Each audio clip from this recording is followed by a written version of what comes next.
Mahigit 200 kadete ng Philippine National Police Academy ang magtatapos mamayang alas 11 ng umaga sa Silang, Cavite. Ang valedictorian ng tagapamagitan class nanawagan sa mga kapwa graduate na gawin ang lahat para mapagsilbihan ang bayan. May news to go si Von Aquino live. Von. Yes, Howie, handang-handa ng lahat para sa pagsisimula ng graduation ng Philippine National Police Academy tagapamagitan class dito sa Camp General Mariano Castañeda, Silang, Cavite. Alas 11 ng umaga nakatakda magsisimula ang seremonya kung saan mismong si Pangulong Aquino ang magpipresenta ng mga diploma at awards sa 269 graduates.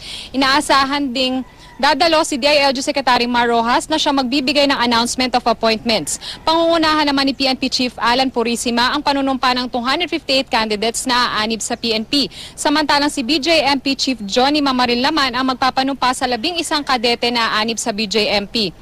Bakas ang tuwa sa mukha ng tagapamagitan class valedictorian na si Cadet First Class John Felix Pascual Jr.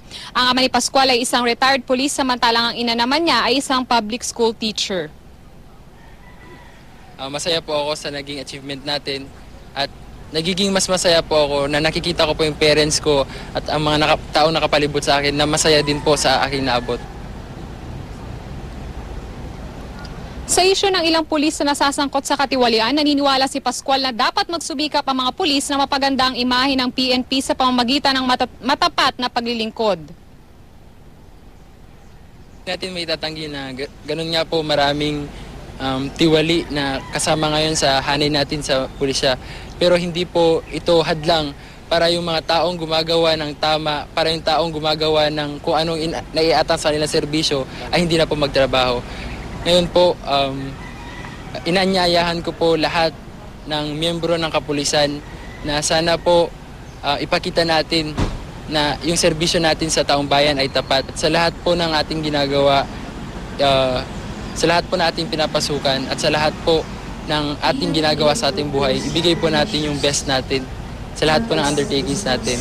At sa pagbibigay ng best po natin, makikita natin na sa huli-hulian po nito ay yung tagumpay natin na napakasarap pong balik-balikan pag nasa actual field na po tayo.